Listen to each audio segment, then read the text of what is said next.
Tonight on Free Minds TV, we'll be talking about a lawsuit naming Don Rumsfeld. We'll also be getting into provisions of the Patriot Act we told you had expired, but it looks like they won't, at least for right now. And my co-host has insisted that we get into the abortion issue after 191 episodes of staying away from that one. That coming up tonight on Free Minds TV.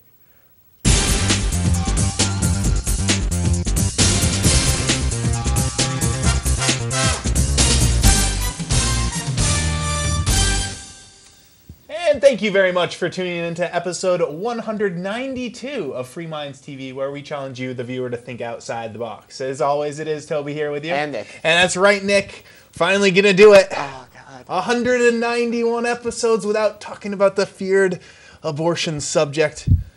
Will we give I don't like talking about this issue no one at wants all to hear it in public. We're bound to make enemies on one side of the line, but that's our goal, right? Or maybe it's not. Or maybe we'll make enemies on both, because I think we might disagree. I sure hope so, because I like stirring the pot of anger. We've really been upsetting people at home, Nick. We got one guy to comment like 27 comments on our latest video because he's so upset with us about how we're not anarchists. No, we're not, by the way.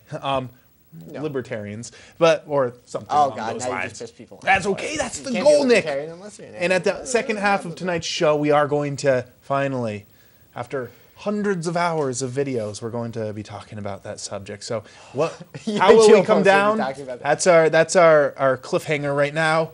You'll have to stay tuned until the last half of the show, because we want you to stay tuned to see what we say on that.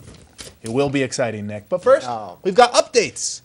Last week we had good news, Nick. We had all this good news about how this much of the federal government, this little bitty bit, was being pulled back. So we were gaining some civil liberties back that we had lost forever. And we said, never thought it would happen. We were very surprised on this show, but we said, hey, good news is good news. A few pieces of the Patriot Act being pulled back.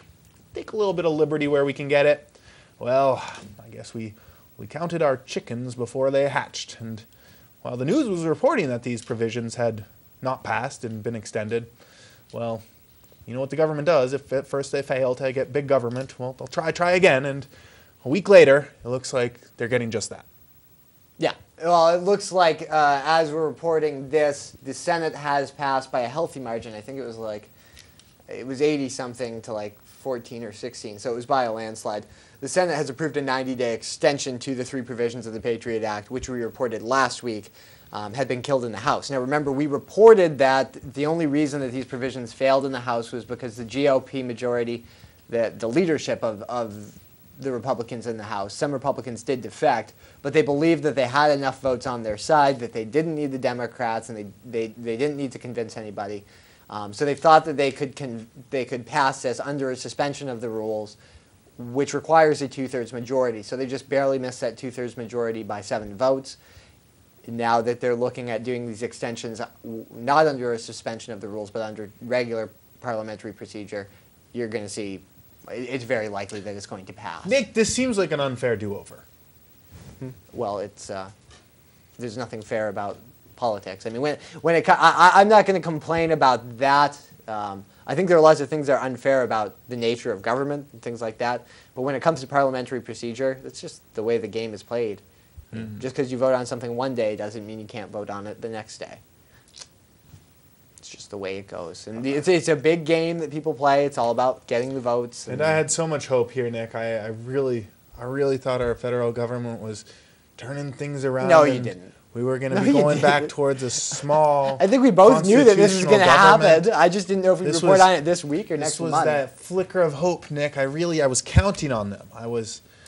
I think I'm losing faith. I had regained. I was going to be getting ready to vote again on the federal level, and I just. Well, we'll have I don't know where to turn anymore, Nick. The only thing that's going to interest me is whether we actually see any reduction.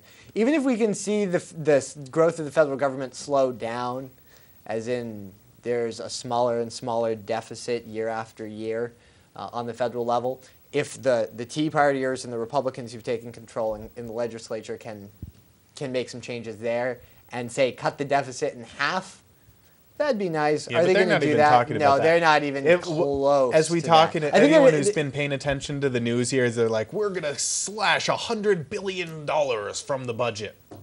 whole $100 billion from our trillions upon trillions $3 trillion budget. Over $3 trillion budget.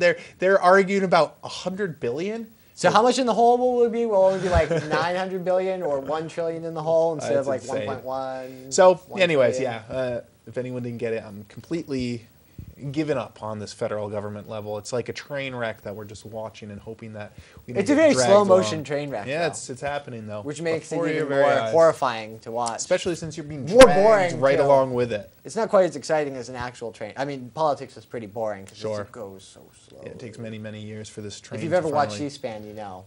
There's a lot of talking in a monotone voice. Anyways, Nick, we got to move right along, keep things exciting here, because we don't want to lose these people before we get into the abortion issue. So we're going to move right along, keep them excited, going over to France. I don't know, when was the last time we talked about France? I'm not really sure. But it looks like one child is facing expulsion in France. A 12-year-old boy facing expulsion for trafficking the banned substance in the school. What was he trafficking? Lollipops and jawbreakers.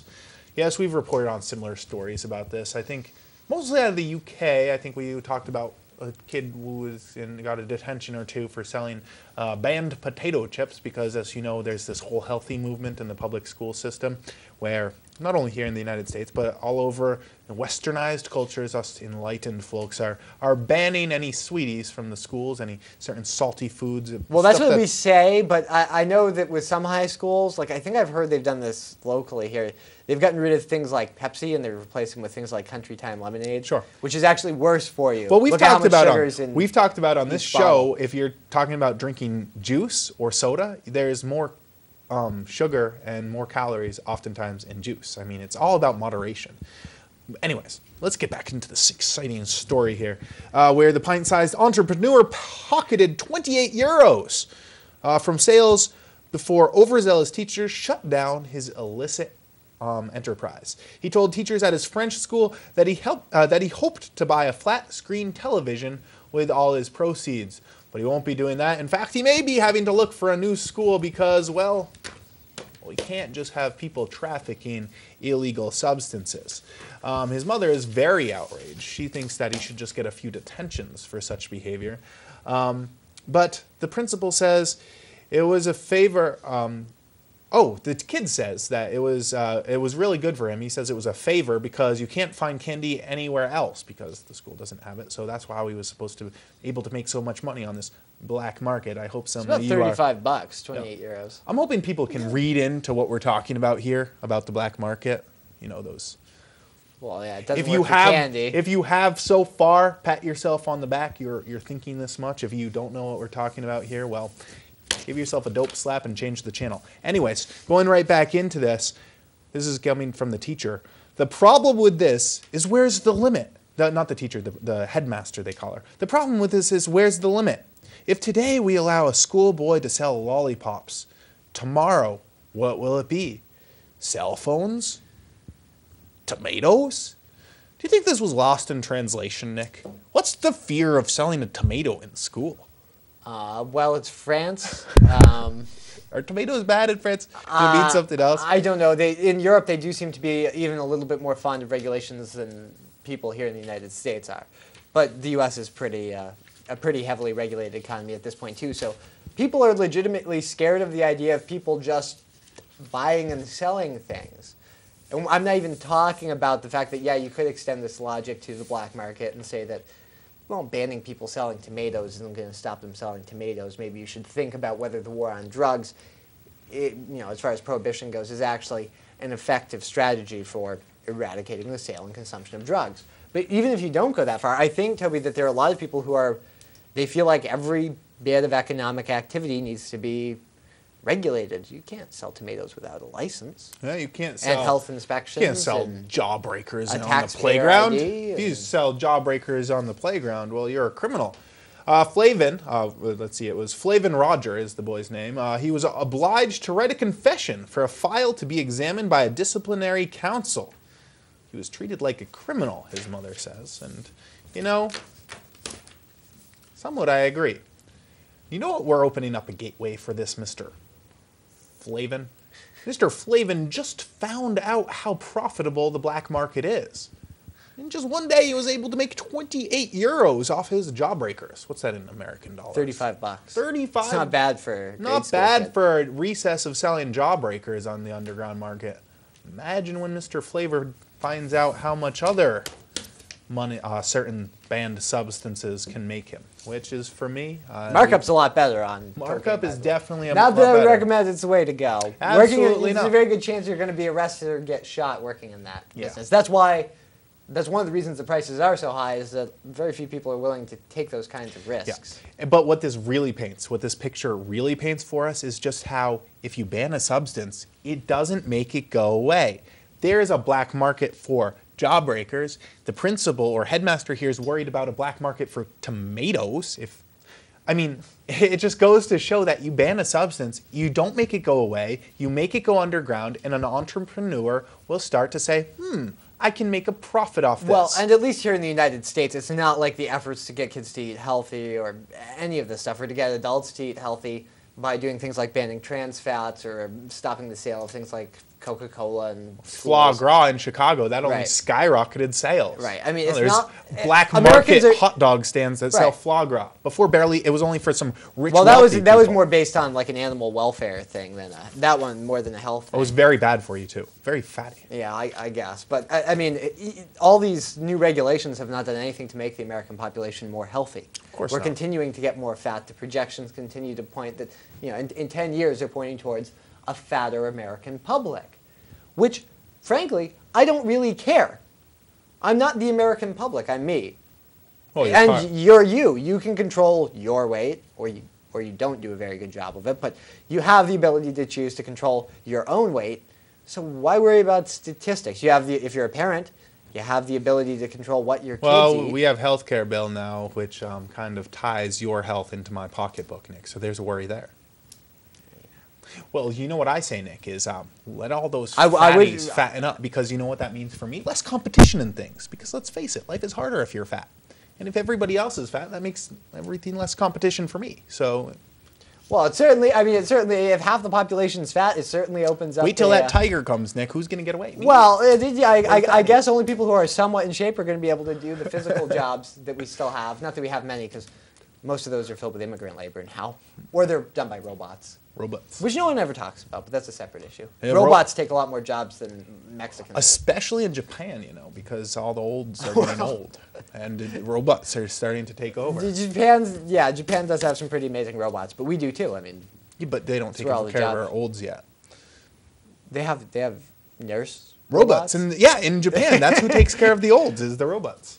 Pretty cool. Right. I wonder how that makes the olds feel. It's not very. Or And maybe they eventually- just give them to the senile ones who don't realize that it's not a person. Well, I would assume the robots are only doing certain things. I would imagine they're not there for they might bring the food around or the pill tray around. I don't know, some of these robots, I've been watching some videos, they're very lovable.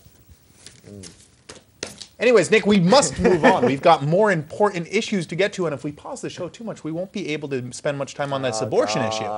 So we gotta press right forward. We'll leave the black market stories behind, and I'm sure they're bound to pop up more. Because these things run across my desk all the whenever the time. government outlaws something, there's always going to be a black market Sure. in it. It doesn't go away. You can't keep drugs out of prison. You can't keep jawbreakers out of schools. It's just Or how it drugs is. out of schools. So let's start thinking smart. Not that I'm saying that school Well, it's kids should be true. using drugs, but Well, No, just, of course not. But you're probably never going to be able to stop them either. Yeah, but by keeping it on the Realistically. black market, Nick, it makes it easier for school children to get. Yeah, I would. Yeah, I mean, you ask a school child, studies which that is come out easier of- to find, drugs or alcohol? Well, every single time when you ask a school-age person, drugs are much easier to get because guess what? The drug dealer doesn't ask for ID. It's true. Yeah, and studies that have come out of places like the Netherlands and Portugal show that they have lower usage rates than we do here in the U.S., or that rates either stayed flat or declined after decriminalization. So if you want to keep young people from using drugs, doing away with the war on drugs is your best bet. Of course, you're still not going to eliminate. No policy, even though one might be more effective, is ever going to stop people from using drugs. And before we move on, I just want to caveat this with this. For all those people out there who are watching us for first or third or fourth time, just getting into it here, if you think that we're crazy for suggesting things like eliminating the black market and thinking a little bit more on the common sense lines when it comes to prohibition, watch some of our older shows because we've spent entire episodes on this. They're all up on our website, freemindstv.com, and we're not going to spend the rest of the show going over everything that's bad about the black market and why it's really doing more harm to society than good. So if you want to talk about that, we talk about all about harm reduction and the unintended consequences of the black market and all that stuff on all levels. So check out our archives, freemindstv.com. Until then, Nick, it's time to move on. Mr. Rumsfeld, he's in the news again. Yeah. Haven't heard about this man for a while. Apparently, or he could be. Lawyers for former Defense Secretary Donald Rumsfeld are asking a federal judge in South Carolina to throw out a lawsuit by former enemy combatant Jose Pedilla, who is subjected to harsh interrogation tactics in a military prison. A hearing is set for Monday morning before U.S. District Judge Richard Gergel in Charleston, South Carolina. The suit charges that Mr. Rumsfeld and other Defense Department officials, it charges them with violating Mr. Pedilla's civil and constitutional rights. And Rumsfeld is asking that the case be thrown out, saying that he has immunity. Why does he have immunity? I think it's under the Military Commissions Act. I think he's because he's an official. Right. Officials, they can't be held accountable for doing anything wrong. Isn't this what the whole, like, well, you know, after the World War II and we were trying some Nazis, I recall? Well, how did that work out for them?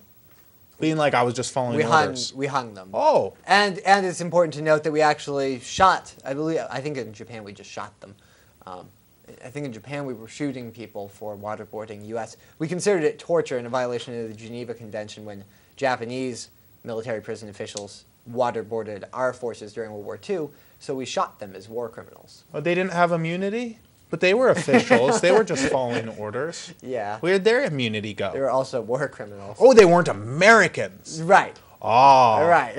So Americans get immunity. It's not, right. Americans get immunity when we do things that are violations of the laws of war. When Japanese and German people do it, or anybody who's not on our side, then we shoot them and hang them. What a depressing thing to come to terms with. I was just following orders. You know, those are words that only come out of a bad person's mouth. Rumsfeld wasn't. Rumsfeld made the orders. Oh, yeah. But even if Rumsfeld was anyone who's saying he was the head of the Defense Department. I got to say, anyone who just blindly follows orders they know are wrong, they're bad people there. I do want to get into what happened to Jose Or at least Pedilla. People with not much of a... Because we haven't... They don't have much of a soul. Yeah. Or they do, but they're... No. It's a wussy soul. They're doing the wrong things with it. I want to get into what happened to Jose Pedilla here because he was in the news. We covered him a lot on this program, mostly during the Bush administration. He was held for 4 years without charges, just in military detention. But the issue has not reached the U.S. Supreme Court, in part because Padilla was moved back into the criminal justice system on the eve of the High Court considering whether to hear Padilla's case. The action mooted the constitutional issues raised by Padilla's lawyers. Padilla was later convicted in a Miami trial of conspiring to provide material support to al-Qaeda, but the government offered no evidence at trial of what, if anything, Padilla did for the terror group. He is serving a 17-year prison sentence, though his conviction is under appeal. The allegations were that he was talking with members of al-Qaeda about making a dirty bomb, a crude radiological device, to attack a U.S. city, which, you know, if you're actually conspiring to blow up a dirty bomb in a U.S. city, you should probably go to prison. The problem is, I thought if you were a U.S. citizen, which Jose Pedilla is and was at the time, you were supposed to get a trial. You know, charges were supposed to be filed. You weren't supposed to be held in a CIA prison without access to a lawyer for 4 years without charges. It was much and worse then tried than that. without evidence. As I recall from covering this case, it would have been a luxury if he was just thrown in a prison without a lawyer. That's not what happened, though, to him. He was essentially kept under conditions that really had a dramatic effect on his psyche. They're saying that it's not alleged in the lawsuit that he was waterboarded. It does say that he was confined in an isolation cell for a 20-month regime of sleep and sensory deprivation, which most people crack after about 4 days. 20 months in a little black room being sleep deprived? I mean, that's torture, Nick. You know, you play loud music, you go in there. And go try to lock yourself in the closet for, I don't know, 2 hours. It also See how says crazy you go. It also says he was shackled in stress positions and threatened with execution. Maybe he wasn't a good guy. Sure. But even though the lawyers that finally got this conviction, I mean, almost sounded like a kangaroo court from what I recall, because it was all circumstantial evidence against him that finally convicted him.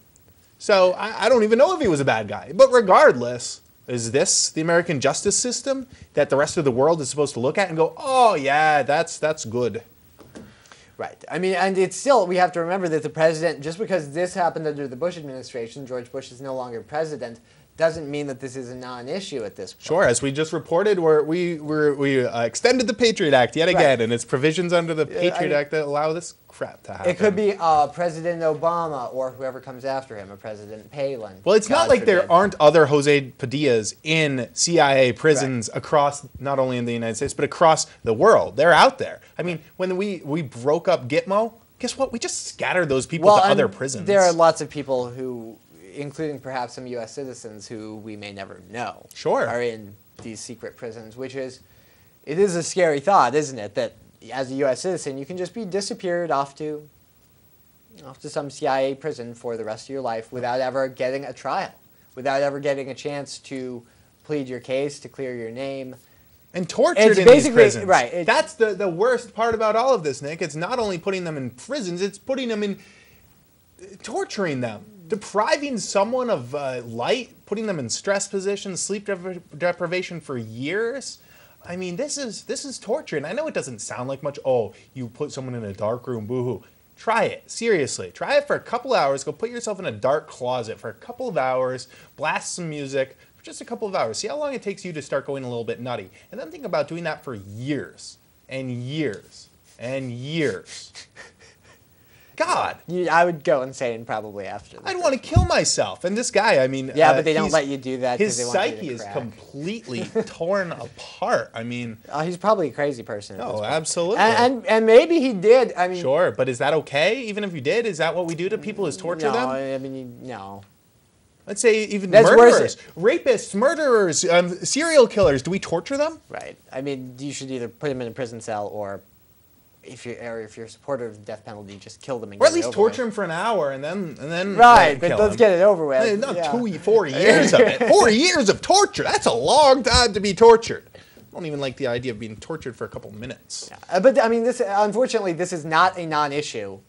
It's happening right now to other people. But nobody cares because George Bush is gone, and it was only a problem when George Bush and we have a president who won a peace prize. He has a peace prize, Nick. He doesn't torture people. See, not only is it's only a problem when people other than Americans torture people, and it's also only a problem if Republicans do it. If Republicans do it. At least that's the feeling I'm getting from a lot of you out there who are making a big stink, rightly so. We were in agreement on that issue anyway, about things like the Patriot Act, civil liberties encroachment, and the war issue. Where did you guys go? Does it suddenly become okay from a moral standpoint when Democrats are involved in these wars that you don't think are right and are torturing people, depriving U.S. citizens of a trial by jury? That's okay, I guess. Wonderful. All right, Nick, the time has come. Hey, we're going to have to bleep. Did you hear his words? We're going to have to edit that. Remember, Rick, this is a family-friendly show. Well, it was until now. All right. All right. Getting right in this. This from the Ross story.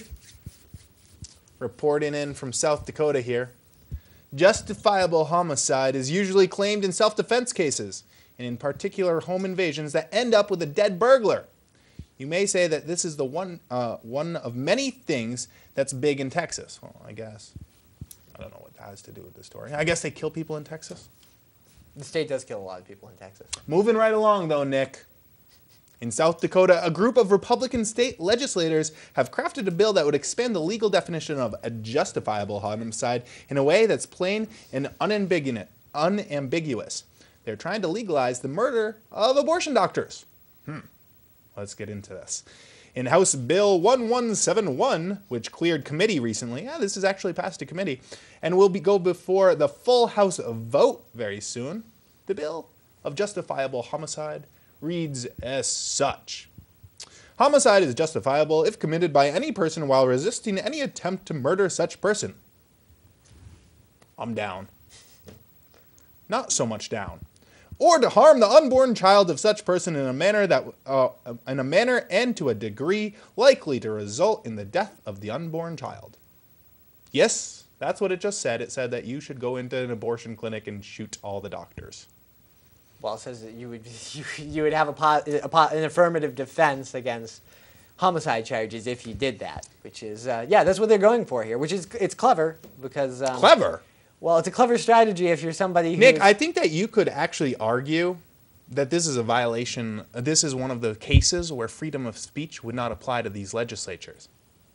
It's kind of like the court rulings have shown that, say, if you are a member of a KKK group and you want to ramp up all this hatred towards a minority race, and that causes someone to go kill those people, guess who's guilty? Yeah, KKK members. I mean, yeah. I think some of these Republican legislators out there, they're kind of throwing themselves in a sticky situation here, because this could easily ramp up some hatred that could get some doctors killed. But I guess in their mind, that would be okay. Yeah. Yeah. That's why we don't talk about the abortion issue, Toby. Yeah, because I'm going to get clubbed on the way outside of the studio when I leave. Well, see, personally, it's a very ambiguous issue for me because I can... Not for me, Nick. I used to consider myself firmly pro-choice, but I think the pro-life side has also made a pretty good... The arguments I've heard made, I have to say that I can agree they make a pretty good case that human life begins at conception. Or sperms. Do I want to see abortion? See, yeah, but there's a couple good arguments. Periods every month. Right, Carl Sagan made that argument. I can't, look. We should be collecting the eggs. Some people would argue that once you've got conception, then you've got a logical conclusion, whereas when you have sperm, it's not a logical. Anyway, I don't really want to see abortion made illegal. Personally, I think the abortion policy should be decided on the state level. Yeah, nah. The federal government, hey, it can't just be with issues. Sure, as long as it's legal. That's where I think the state government should be able to decide whether or not it's legal. I would rather see them leave it legal because I wouldn't like to see illegal abortion. You don't like the coat hangers and the stair tricks?